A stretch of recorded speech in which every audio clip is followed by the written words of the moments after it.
So you're doing some TV as well. You did a Mad Men episode, and you did New Girl.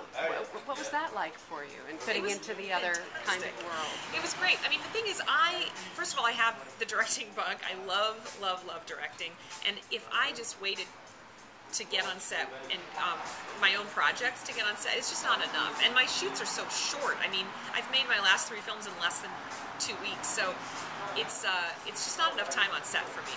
That's where I feel like I'm truly alive, is working with actors on sets as well. Right? Are you still? Is that still in your wheelhouse? I don't think so. No. I don't think so. Unless I'm really inspired and the perfect kind of project comes up. I mean, I love the combination of music and cinema. Don't get me wrong, but yeah, I've got a lot of other things on my plate right now. So well, let's go there. So you've basically got this Andrea Siegel project, Laggies. Is that what it's called? And then there's this other one that you're doing. I just finished shooting a movie called Touchy Feely about 3 weeks ago, so I'm in the edit room on that now. And Scott McNary is in that? Scoot.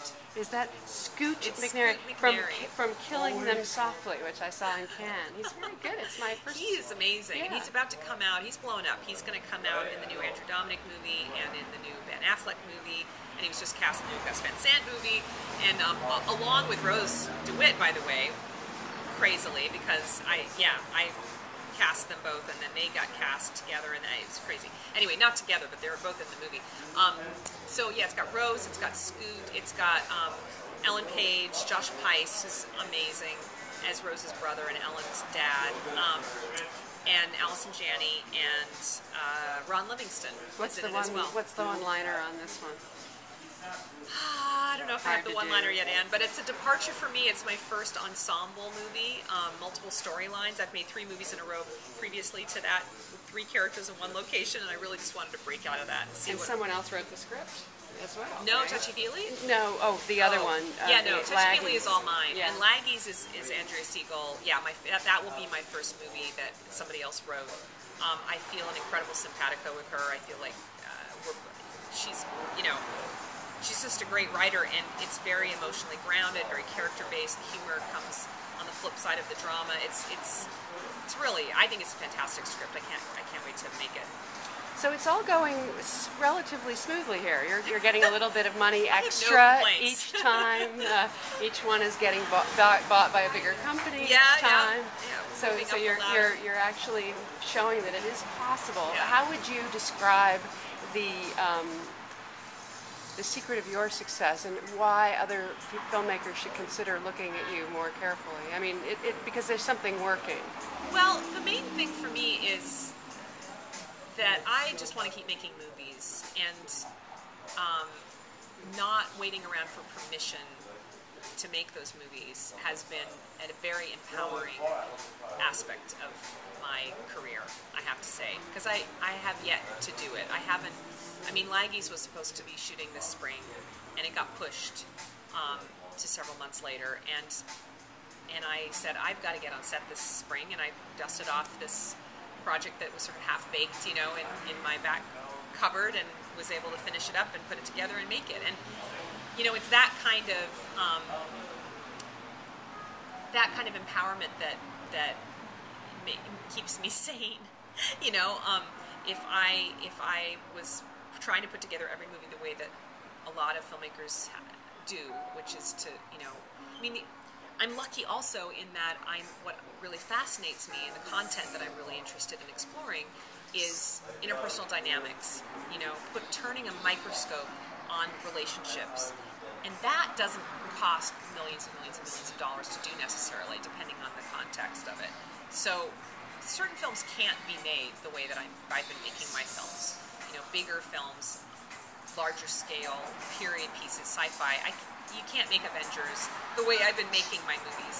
But that is my wheelhouse. That's what I'm really interested in, and so it allows me to just call up my friends and say, I'm making a movie this spring. Do you guys want to come and join me? And then we all pick up cameras and go do it. And it's just that and the thing that's great about that too is that you learn every time and you evolve. And if you just keep doing it, you're going to get better.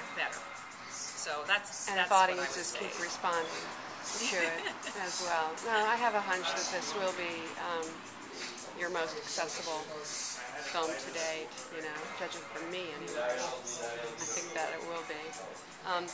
And then there's another one called Then We Came to an End. Then we came to the end. I ended up actually stepping away from. So that's not over with. All right. So what is going to be happening after Laggies? You don't know.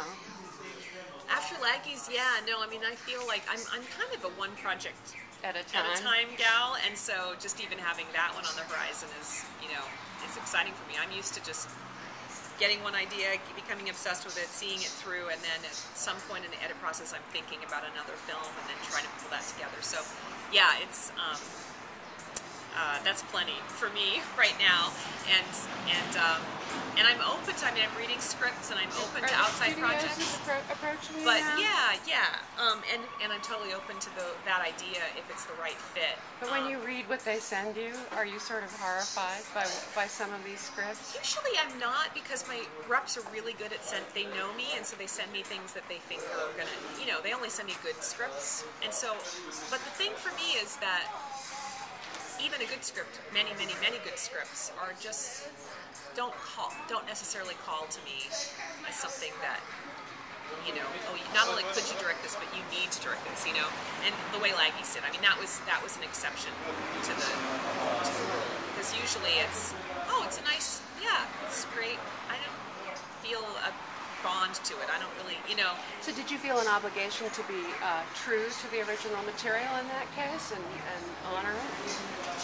Laggies? Yeah. Or did you feel free to just mess with it? No, I mean, she and I, the writer and I had notes, and we spent a good month, coming up with a draft that I really felt addressed, thing. And we actually ended up continuing to work on it. We would come back to it and work on it more when we're talking to different actors, and it's just gotten better and better. But we have a really nice, it's a good collaboration. I feel like she really gets me, and our voices are they're just a good match. So that's exciting for me, because I don't consider myself a screenwriter. I'm a director who writes, and I'll write only for myself to turn into a film, but I'm not somebody who can sit in a room or it delights in sitting in a room by myself and and then selling a script or writing a tight as a drum kind of script. That's not the kind of writing I like to do. So because filmmaking has become so much to me about collaboration, I love the idea of having a collaborator in that writing process, at least some of the time. But that seems to be a hallmark of this new generation of filmmakers now, that you and Duplass are sort of the ringleaders of. I mean, there's a lot of them. It's not just you guys. Yeah, It's like people switching around, doing different roles. Yeah. You acted in Safety Not Guaranteed. I did, showing up in each other's movies and helping out. And what is the reason that this has emerged as a new way of doing things, do you think? I don't know. I mean, for me, I'm kind of a touchy-feely gal. So for me, the idea of being a part of, it's one of the reasons that I live in Seattle, is there's this intimate, incredibly supportive, mutually supportive community of film collaborators out there, and all of my gaffer and my co-producers, and it seems like everybody I know are directing films now. My former AD is now an incredible director. She's blowing up in her own right. Megan Griffiths just took South by Southwest by storm with her film Eden, and it just won up in Seattle. And it was a sweep. I mean, she got I was there with her yesterday at the awards brunch, and it was just, I'm standing up again and again. So well deserved, and it's everybody. Every time somebody jumps up and says, "I want to make a film," we all just run in and go to help whoever wants to do it. And it's just beautiful. It's a very satisfying kind of community to be a part of, where again everybody's bringing out the best in each other. We're all hoping for the best for each other, and I once had an acting teacher years and years and years ago in New York, and she said you should never feel competitive or jealous when other people around you are succeeding, because success comes in it's like grapes, it comes in bunches, and if the people around you are succeeding, it means you're next, and so you should only wish well for all those around you. And I just think that was such a beautiful image.